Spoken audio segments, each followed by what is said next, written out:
watch this, it's not free. You're paying for everything. You're paying for this. You're paying for the phone. You're paying for the server. You're paying for the platform. You're paying for a subscription. That's what we are. We're signed up. You sign up for life. This is like joining the Columbia Record Club when I was a kid.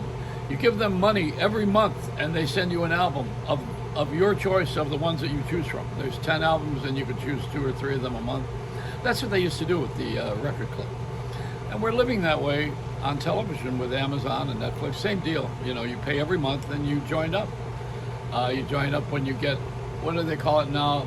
HBO Max. You get it free for 3 weeks, and then if you give them your credit card, and if you don't cancel, they continue to charge you. You know that. Apple's doing it now. They're putting all of their stuff together. They're going to have the radio, the television, the music is the radio, iTunes. And they're going to have also the video and the iPad, the AirPad, the earpads, all this launching pads. They're going to own everything together and give you a subscription rate, and then you will get lessons. One of the lessons should be how to not waste your money. They're not going to teach that one. I went to Catholic school. We didn't learn about money. We learned about donations, but we didn't learn about how to handle the money.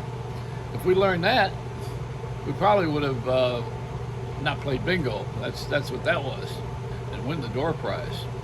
I'm thinking right now that what we got to do in America is to regroup and we got to rethink a lot of this crap. You know, I mean, the fan base for the president, for instance, not to pick a party, but you look at Trump. His fan base is like the fever pitch that was going on for, I'm not going to say Hitler, but I will say for Howard Stern and for Rush Limbaugh. They dedicated followers that they have this one channel in mind and they follow this one thing. Ought to be sponsored by Die Hard Battery. How do you get to have a fan base like that? Of course, I had followers like that too, when I was popular as a disc jockey, but not to this extent. I mean, these people would go to the wall. Well, they didn't build it. The wall that we did build here is the wall of ignorance. But what we really need to do is to rethink a lot of the stuff that we're doing. We had Joe Patain on, who was the first reality television star, and so was Donald Trump. Not the first, but he was on The Apprentice. That was same people that produced MTV Real World produced The Apprentice. That's how you got to know him. That's how you got to know him. Now, this is not an anti-Trump talk. It simply is a wake-up talk, because the show that won the Emmy this year describes where we are all living right now. Schitt's Creek. That is, we're up Schitt's Creek without a paddle. That's what's wrong. They're burning mail trucks now so that the voting in the mail doesn't work. Come on. This is like the Wild West with the marshals coming in for the Wells Fargo wagon has been robbed. They took the envelopes with all the money in it and the saddlebags that have gold that are being delivered to the banks. Don't you wish you had your hands on that money? I wish I had invested in Wells Fargo back then. I would have $1 zillion a share. It's like Amazon. People always say, I should have bought Amazon stock. It's now worth $3,000 a share. Yeah, well, you didn't know what they were going to do. Nobody knew we were going to have a pandemic either. We weren't counting on a lot of things. It's life on life's terms. It's the way it goes. And it's not about Trump and Biden. It's about you and me. How are we managing our affairs? And you know what? This election thing, forget the voting part being the important thing. The important thing is the work I am doing on myself, going inside. What's my change? What's my truth? How am I going to help another person? How am I going to be involved in this play?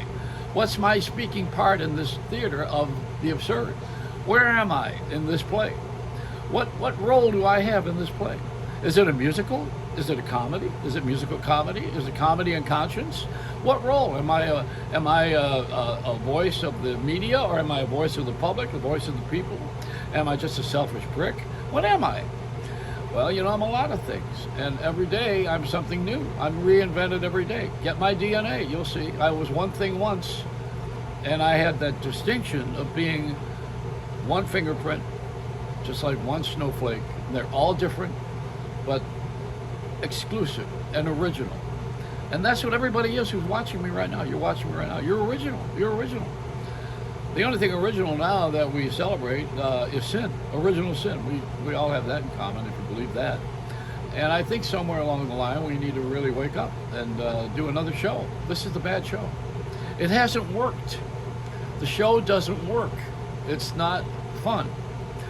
Come on. Don't you want to have some fun? You want to turn the TV on and realize that you're getting screwed every minute of the day? And you don't have to be. It's not a design of the world, and it's just people trying to do as much as they can and get away with as much as they can to take your time and your money. How so? Okay, here's how so. If you have a phone, you pay for the phone every month. You have a television, you're paying for the cable. You're paying for the subscription, the premium channels for the pleasures that you have, whether it's sports or movies or whatever. You're paying extra. Then they insult you by putting commercials on there to vote for somebody. And they're every 2 minutes, there's a commercial for Biden and Trump. Every minute. I mean, you can't get away from it. And yet you're paying for it. Now, the other thing that's going to happen is Apple, which owns all of these devices, they own the phone I'm on right now. They own the iPhone, the iPad, the this, the that.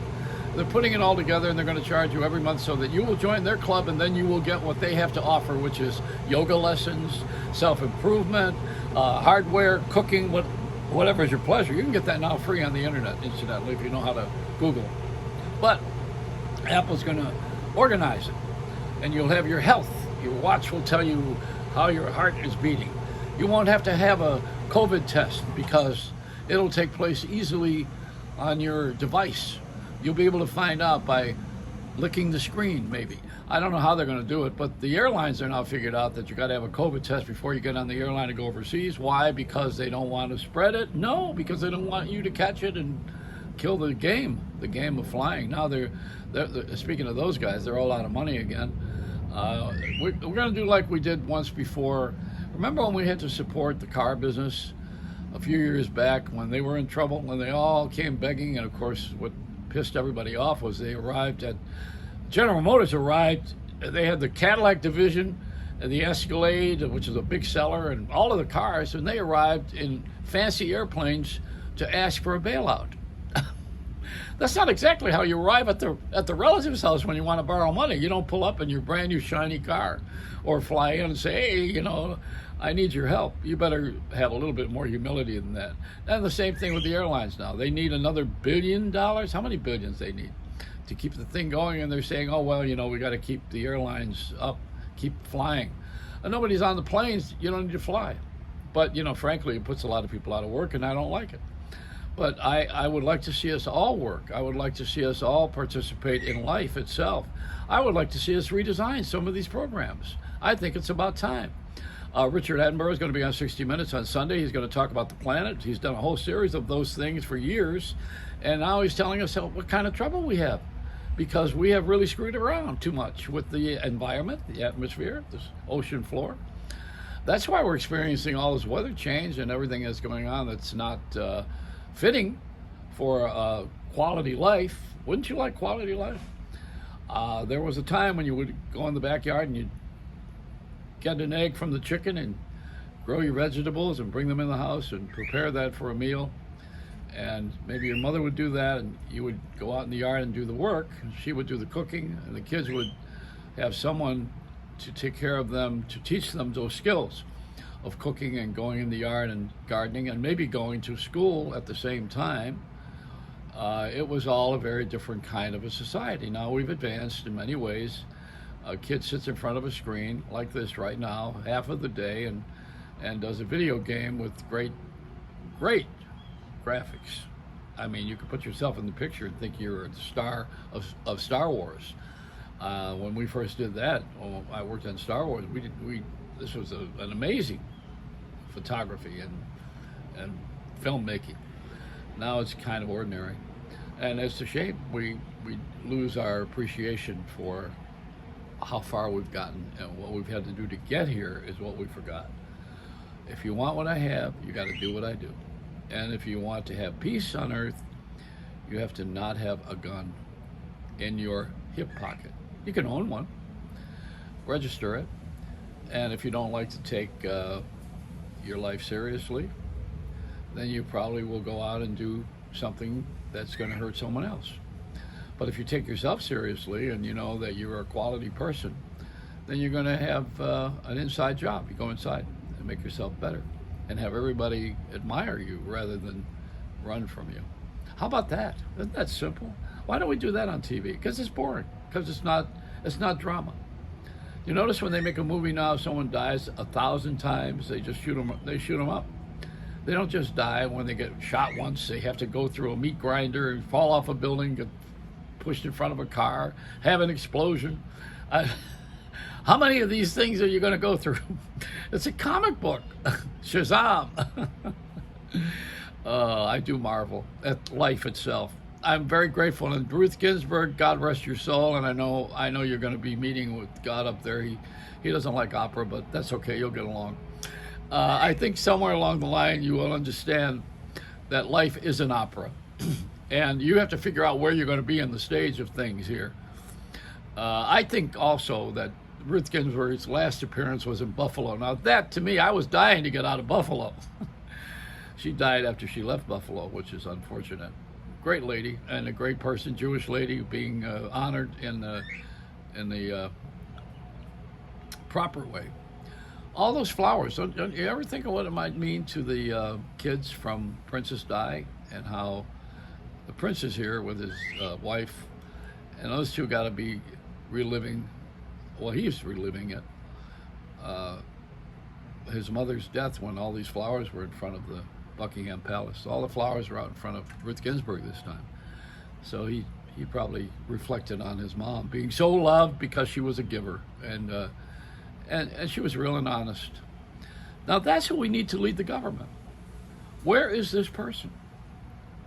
Where is this person? I think in the Bible it was Sodom and Gomorrah. God said, show me one person. Show me 10 people and I'll save the city. Show me 8 people. Show me one. Couldn't find anyone that was worthy. One of the great crimes of humanity in the moral world and morality is sodomy. But nobody ever talks about Gomorrah. What crime is that? Are you guilty of Gomorrah? Gomorrah less. I know there's a bad pun here. Anyway, this is my stuff today. How are you? Did you make it through? Watch me all the way through this thing? It's a double dose of Joey Reynolds rap. Let a smile be your umbrella, but don't get a mouthful of rain.